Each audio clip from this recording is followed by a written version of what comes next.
Estamos hablando de un fallo sin precedentes que sienta un antes y un después en la justicia, Claro, ¿no? porque condenaron a 10 años de prisión a un hombre que acosaba sexualmente a una nena. Esto ocurrió en Necochea. Eso es lo que se llama habitualmente el grooming. Y aunque no haya habido contacto entre el acosador y la criatura, para la justicia es exactamente igual. Se trata de corrupción de menores.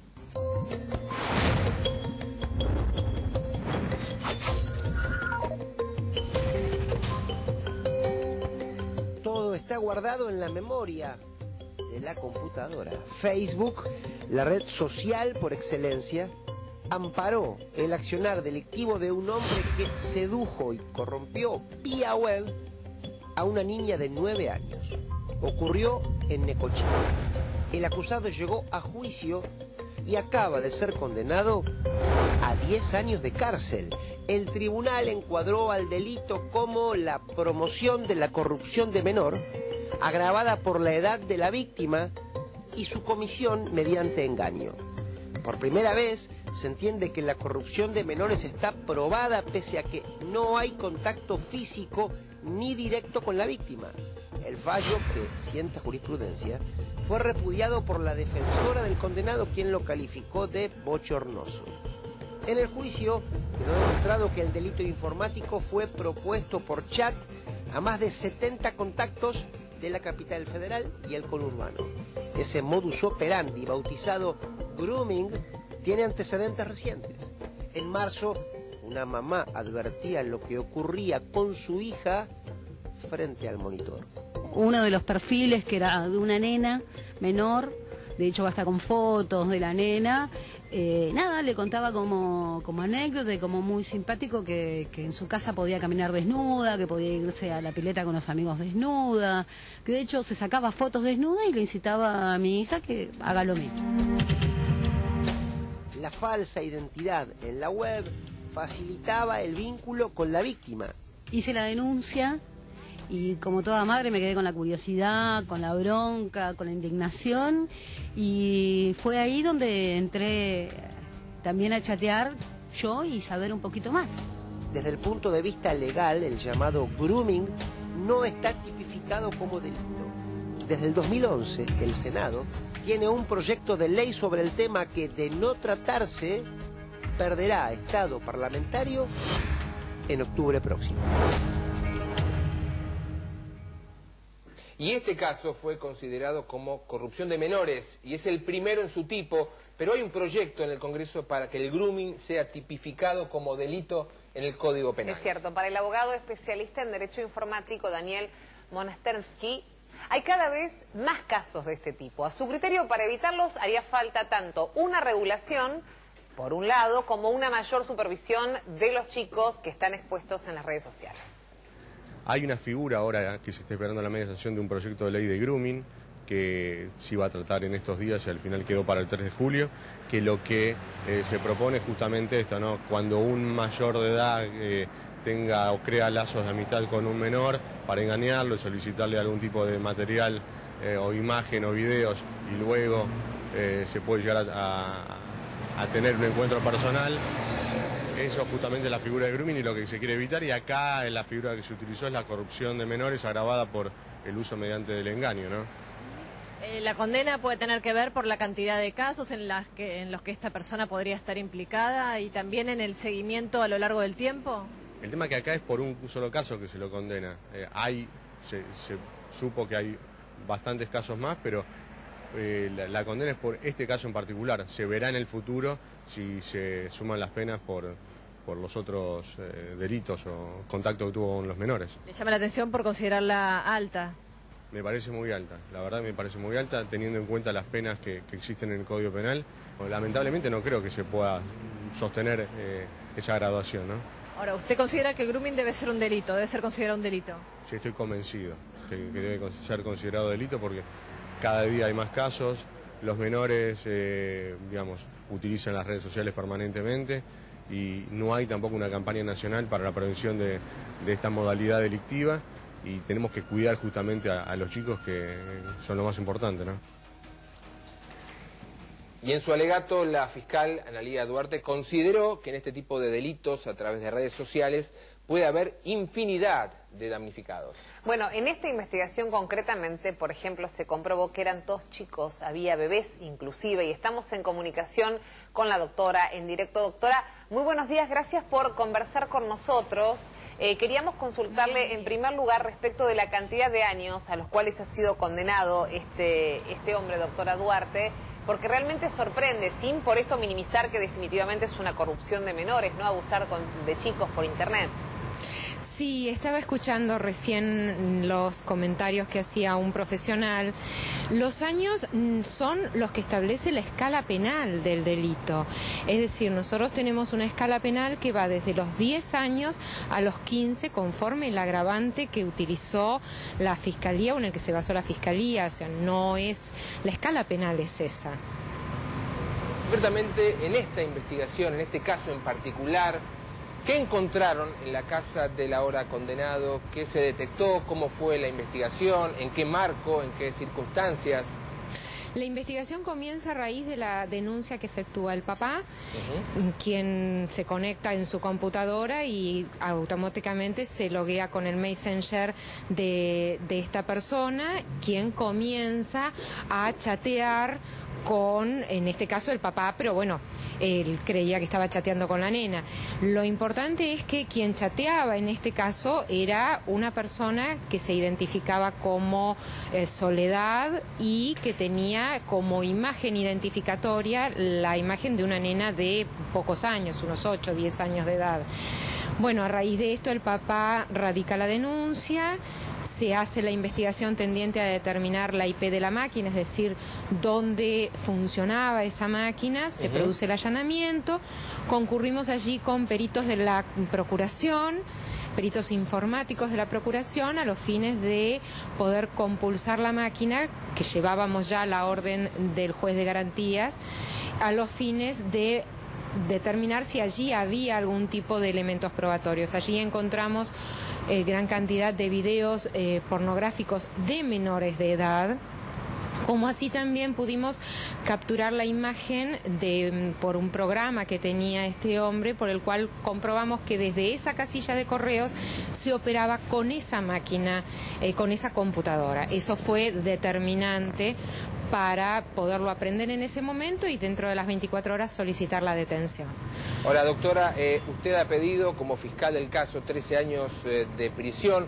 ¿Cuáles son los elementos fundamentales a partir de los cuales realiza este pedido a la justicia? Bueno, nosotros teníamos los elementos que habíamos logrado obtener, es decir, los mails con imágenes de criaturas desnudas que le había mandado a la víctima, como así también un chat de altísimo contenido sexual. Y luego todo el material que se obtuvo de la computadora de esta persona, que en una sola carpeta tenía 48 videos pornográficos, con menores de edad todos, menores que iban desde criaturas de meses hasta adolescentes. Y también una pericia psicoinformática que se hizo también con peritos de la Procuración para determinar el perfil psicológico en base al uso y abuso que se hacía desde esa computadora. Doctora, ¿este tipo de sujetos, por llamarlos de alguna manera, se mueven solos o generalmente se conectan con pares, con personas que hacen exactamente lo mismo, acosar chicos por internet? ¿Esta investigación puede darle pista para llegar a alguien más? Esta gente participa de foros, o sea, no son aislados. Es más, en estos foros de pedófilos es que se pasan esta información, se pasan los videos, se pasan la manera, incluso las técnicas para burlar todas las posibles investigaciones que se hagan de esto. O sea, esto es algo que está muy estudiado por esta gente. Doctora Analía Duarte, fiscal en la ciudad de Mar del Plata, muchísimas gracias por estos datos, por esta información y por esta comunicación aquí con Telefe Noticias. No, gracias a ustedes. Qué impactante, ¿no? Dijo 48 videos de bebés también, entre la pornografía infantil que traficaba este sujeto. Lo que nos preguntamos ahora, y por eso queremos charlar con Fede, ¿cómo te va, Fede? ¿Bien? Es cómo es este circuito en el cual una persona entra y crea un falso perfil. Porque este hombre tenía un perfil con una fotito de una nena rubia muy bonita y que en realidad de esa manera se mostraba para poder entablar contacto con otros chicos y chicas, ¿no? Claro, simulaba ser alguien que no es. Claro. El circuito para poder crear las cuentas falsas es relativamente sencillo. Si nosotros lo vemos y entendemos cómo funciona, en principio un adulto crea y utiliza simplemente con un mail y decir qué edad supuestamente tenés, se hace una cuenta. Carga esas fotos o videos para, hacer más tentador y hacer aparentar que es ese menor o esa persona y se contacta con chicos, como en el caso de esta persona. Ahora, ¿qué es lo que ven los chicos del otro lado? Ellos no ven más un adulto. Claro. Lo que ven es la persona con ese perfil falso que se creó. ¿Por qué? Porque, es realmente muy fácil crearse una cuenta falsa en Facebook y no existen realmente ningún método preciso por el cual se pueda confirmar la veracidad de esos datos. Eso quería preguntarte, ¿no hay un control o alguien o algo que realmente verifique si eso es cierto o no? Lamentablemente no, por eso muchísimos chicos terminan utilizando las cuentas de Facebook, a pesar que la red social en sus términos, como todo servicio, tiene reglas. Exacto, de eso queríamos hablar, porque obviamente sin hacer ningún tipo de salvedad respecto a este caso que es horroroso y que es un delito, en realidad hay una edad para entrar en Facebook. Así y no es por casualidad, evidentemente tiene que ver con cierto límite y cierto control, ¿no? Así es, hay dos temas muy claros. Facebook dice que ningún menor de 13 años debe tener una cuenta. Si tu hijo está utilizando Facebook, vos se la abriste, está quebrando las leyes de esta red social, los términos de uso. Lo que pasa también es que cuando uno crea una cuenta, y no todo el mundo lo sabe, no es lo mismo tener 13 que tener 18. No, claro. Porque cuando un joven o chica accede a tener una cuenta con una edad similar a esta que te digo, 13, 14, las limitaciones de seguridad ya vienen precargadas. Eso significa que por defecto, sin necesidad de configurar nada, va a ser menos la gente que se pueda comunicar con él y los riesgos potenciales que pueda sufrir. Mucha gente, para poder hacerse la cuenta, simula tener 40, 50 años y no sabe que si se le está dando a un chico, inclusive a una persona que podría tener Facebook de 13 en adelante, está de alguna manera dañándolo. Claro, habilitando un espacio para el cual todavía no está preparado. Estás hablando de los papás y de lo que, bueno, esto sucede, ¿no? A veces crean una cuenta para su hijo y en realidad no toman dimensión de ciertos riesgos. Ante la presión de papá, quiero tener un Facebook, mis amigos lo tienen, yo quiero... Salimos a la calle, Fede, y hablamos con los papás a ver si sabían del grooming y cómo se están manejando con este tema. A ver. La verdad que no estoy nunca de acuerdo con el tema de Facebook, sobre todo con los chicos y demás. Pienso que si bien Internet es algo que es muy bueno para todos, en estos casos no controlado por los padres, y bueno, y por otro lado es difícil controlarlo, ¿no? Sí, sé lo que es el grooming, sé de qué se trata y me parece terrible. ¿Vos sabés lo que es el grooming? ¿Sabías? No, ni idea. Sí sé o sea, el nombre no lo sabía, pero sí sé de esa gente que hace que es más chica y que quiere hablar con una nena y la termina engañando, y hay un montón de historias. ¿Te parece que de alguna manera se tiene que regular esto? Yo creo que sí para que nadie intente engañar a un chico y que le pase después algo que después lo trauma para toda la vida. Internet es muy difícil de regular. Lo que hay en Internet actualmente es 50 millones de veces más grande que el mundo griego. Los griegos no podían regularse a sí mismos y esto es infinitamente mayor.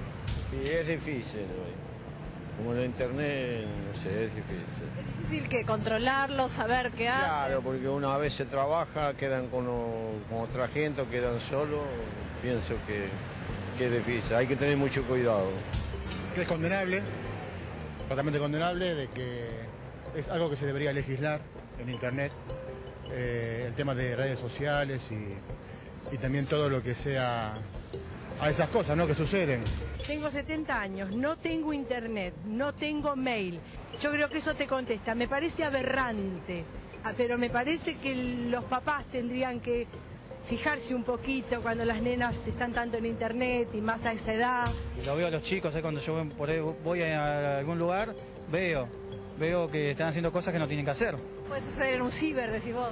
También, sí, en un ciber sí.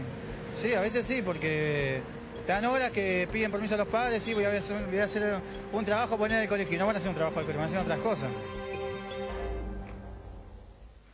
Vos sabés que hoy pensábamos temprano, cuando elaborábamos este tema, si bien Facebook y las redes sociales son un mundo virtual, por decirlo de alguna manera, la calle y la vida cotidiana es un mundo real. Pero en ambos escenarios se establecen vínculos que pueden ser sumamente buenos o sumamente perjudiciales. Entonces, con Fede hoy decíamos, por ejemplo, si tenés una hija de 13 años es el tope del Facebook, ¿verdad? Empieza a partir de los 13 años podés crearte la cuenta. A tu hijo, hija de 8, que le creas un Facebook de pronto con un perfil falso, ¿vos lo dejarías solo en un shopping? ¿Lo dejarías que circule libremente por la calle? ¿Le darías libertad para ir a la plaza y volver a lo que quiera? La tarjeta de crédito, la llave del auto. Por ejemplo. Supongo que nadie lo haría. No lo harías porque te da miedo, te parece peligroso y pensás que es chiquito para poder bancarse solo semejante escenario. Entonces, el Facebook, por más que sea virtual, también lo está alargando en un mundo enorme donde hay gente muy buena y gente muy mala. A ver, hay que pensar que obviamente lejos podemos estar de querer demonizar una herramienta que utilizamos a diario y nosotros promovemos desde aquí y donde hablamos de tecnología y vivimos inmersos en este mundo real, en este mundo que tiene mucho hoy en día también de virtual.